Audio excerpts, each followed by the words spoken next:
Hello दोस्तों, आप सभी कैसे हैं। मैट्रिक वाला के इस प्लेटफॉर्म पर आपका स्वागत है। आप जैसा कि हेडिंग देख रहे हैं, आज हम आपके लिए लेकर आए हैं बिहार बोर्ड मैट्रिक कक्षा 10वीं के विषय हिंदी का चैप्टर नंबर 4 का ऑब्जेक्टिव नाखून क्यों बढ़ते हैं।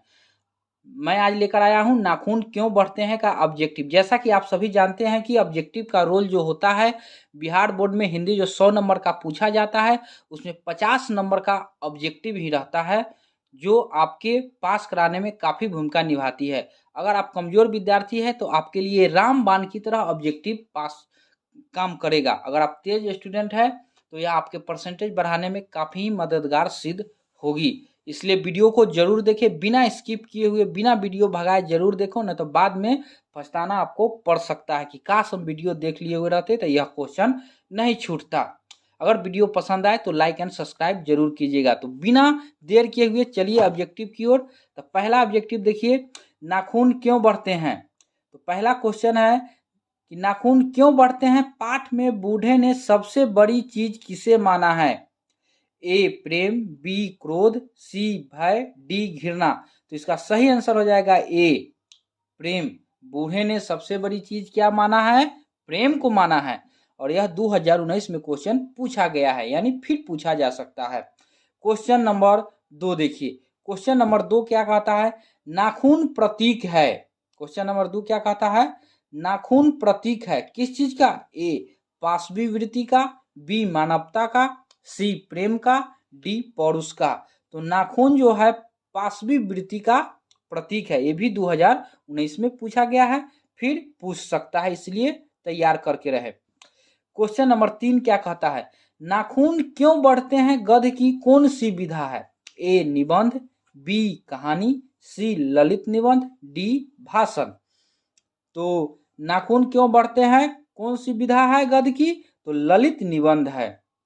ये भी 2019 में पूछा गया है। देखिए आपके लिए हम कितना इंपॉर्टेंट क्वेश्चन लेकर आए हैं, आपको मालूम नहीं है। अगर इसको स्किप करते हैं तो बाद में आपको पछताना पड़ सकता है। क्वेश्चन नंबर 4 देखिए, नाखून क्यों बढ़ते हैं यह प्रश्न लेखक से किसने पूछा। ए भाई ने, बी पिता ने, सी छोटी बेटी ने, डी पत्नी ने। तो इसका सही आंसर हो जाएगा सी छोटी बेटी ने। लेखक से लेखक के छोटी बेटी ने पूछा कि नाखून क्यों बढ़ते हैं। ये भी 2020 में पूछा, 22 में पूछा, इस बार भी पूछ सकता है। इस बार के लिए भी इंपॉर्टेंट क्वेश्चन है। क्वेश्चन नंबर 5 देखिए, क्वेश्चन नंबर 5 क्या कहता है। क्वेश्चन नंबर 5 कहता है, लेखक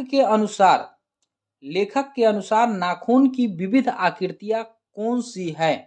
ए त्रिकोण, बी वर्तुलाकार, सी चंद्राकार, डी उपयुक्त। तो लेखक के अनुसार नाखून की कैसी आकृति है, तो सभी प्रकार के है, त्रिकोण है, वर्तुलाकार है, चंद्राकार है। क्वेश्चन नंबर 6 देखिए, क्वेश्चन नंबर 6 क्या कहता है, हजारी प्रसाद द्विवेदी का जन्म कहाँ हुआ था। ए दुबे छपरा बलिया, बी बदरघाट पटना, सी अमरावती महाराष्ट्र, डी जहानदा वैशाली। तो इसका सही आंसर होगा दुबे छपरा बलिया। अब आगे क्वेश्चन देखिए 7 नंबर, हजारी प्रसाद द्विवेदी किस निबंध के रचयिता है। ए नागरी लिपि, बी नाखून क्यों बढ़ते हैं, सी परंपरा का मूल्यांकन, डी शिक्षा और संस्कृति। तो इसका सही आंसर होगा बी नाखून क्यों बढ़ते हैं। हजारी प्रसाद द्विवेदी कौन से निबंध लिखे हैं, नाखून क्यों बढ़ते हैं। क्वेश्चन नंबर 8 देखिए, हजारी प्रसाद द्विवेदी का जन्म जो है कब हुआ। ए 1907, बी 1916, सी 1935, डी 1925। तो इसका सही आंसर क्या हो जाएगा, ए हो जाएगा 1907 ईस्वी में। अब 9 नंबर देखिए, हजारी प्रसाद द्विवेदी द्वारा रचित पाठ कौन सी है। ए नाखून क्यों बढ़ते हैं, बी बहादुर, सी अभिनयो, डी मछली। तो इसका सही आंसर हो जाएगा ए नाखून क्यों बढ़ते हैं। अब क्वेश्चन नंबर 10 की तरफ चलते हैं। देखिए क्वेश्चन नंबर 10 क्या कहता है, क्वेश्चन नंबर 10 कह रहा है आपको कि हजारी प्रसाद द्विवेदी किस विद्यालय में प्रोफेसर एवं प्रशासनिक पद पर रहे। ए काशी हिंदू विश्वविद्यालय, बी शांति निकेतन विश्वविद्यालय, सी चंडीगढ़ विश्वविद्यालय, डी सभी सतह है। तो हजारी प्रसाद कौन अथी पर रहे, डी सभी में रहे। प्रोफेसर एवं प्रशासनिक पद सभी विश्वविद्यालयों में कार्यरत रहे। क्वेश्चन नंबर 11 देखिए क्या कहता है। क्वेश्चन नंबर 11 कहता है आपको कि हजारी प्रसाद द्विवेदी का कौन सा निबंध नई पीढ़ी में संदर्भ बोध, इतिहास चेतना और सांस्कृतिक आत्मगौरव का भाव जगाता है। तो ए अशोक के फूल, बी कुटीज, सी नाखून क्यों बढ़ते हैं, डी आलोक पर्व। तो इसका सही आंसर हो जाएगा नाखून कौन बढ़ते हैं। अब आगे चलिए क्वेश्चन नंबर 12 की तरफ चलते हैं। क्वेश्चन नंबर 12 की तरफ चलते हैं। क्वेश्चन नंबर 12 क्या कहता है देखिए। क्वेश्चन नंबर 12 कह रहा है, क्वेश्चन नंबर 12 कह रहा है आपका कि एक मिनट दोस्तों, क्वेश्चन नंबर 12 कह रहा है कि पुरानी स्वाबोनिक भाषा में चूहा को क्या कहते हैं। ए मूस, मूसह, बी मूस, सी मूस, डी माइस। तो इसका सही आंसर हो जाएगा डी माइस। अब क्वेश्चन नंबर 13 देखिएगा जो कि 2018 और 21 में भी पूछा गया है। क्वेश्चन क्या कहता है, पुराने का मोह सब समय वांछनीय ही नहीं होता, किस लेखक की पंक्ति है। A Max Muller, B Ramvilas Sharma, C Hazari Prasad Dwivedi, D Ashok Vajpeyi. तो इसका सही आंसर होगा सी हजारी प्रसाद द्विवेदी। देखिए ये 18 और 21 में पूछा गया है, इस बार भी पूछा जाएगा। देखिए दोस्तों आपके लिए कितना इंपॉर्टेंट क्वेश्चन हम लेकर आए हैं। वीडियो को बिना स्किप किए हुए 5 मिनट अगर आप देख लेते हैं तो आपको लाइफ में एक बहुत बड़ी चेंजिंग होगी और अच्छे नंबर से मैट्रिक पास कीजिएगा। क्वेश्चन नंबर 13 देखिए। क्वेश्चन नंबर 13 क्या कहता है। क्वेश्चन नंबर 13 कह रहा है कि क्वेश्चन नंबर 13 आपका क्या कह रहा है कि 13 हो गया। अब 14 देखिए, किसने कहा था कि सब पुराने अच्छे नहीं होते, सब नए खराब नहीं होते।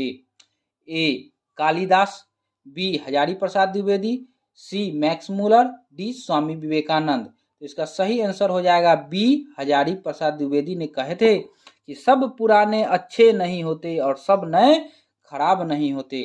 अब देखिए क्वेश्चन नंबर 15 की तरफ चलिए, देखिए क्या कह रहा है। किसकी रचना में एक साथ कबीर, तुलसी और रविंद्रनाथ एकाकार हो उठते हैं। ए महात्मा गांधी, बी भीमराव अंबेडकर, सी हजारी प्रसाद द्विवेदी, डी अमरकांत। तो हजारी प्रसाद द्विवेदी के रचना में एक साथ कबीर, तुलसी और रविंद्रनाथ एकाकार हो उठते हैं। क्वेश्चन नंबर 16 देखिए। क्वेश्चन नंबर 16 क्या कहता है, द्विवेदी जी को किस रचना के लिए साहित्य अकादमी पुरस्कार मिला।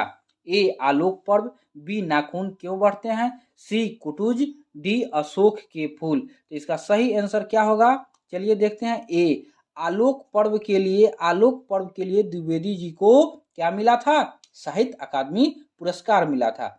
आगे चलिए 17 नंबर क्या कहता है, भारतीय संस्कृति की क्या विशेषता है। तो ए सुंदर है, बी कुरूप है, सी बंधन युक्त है, डी सभी गलत है। तो इसका आंसर हो जाएगा सी बंधन युक्त है। भारतीय संस्कृति की जो विशेषता है बंधन युक्त है। यहाँ के लोग एक दूसरे से इस तरह बंधे होते हैं लगता है सभी मानो अपने हो। क्वेश्चन नंबर 18 देखिए क्या कहता है।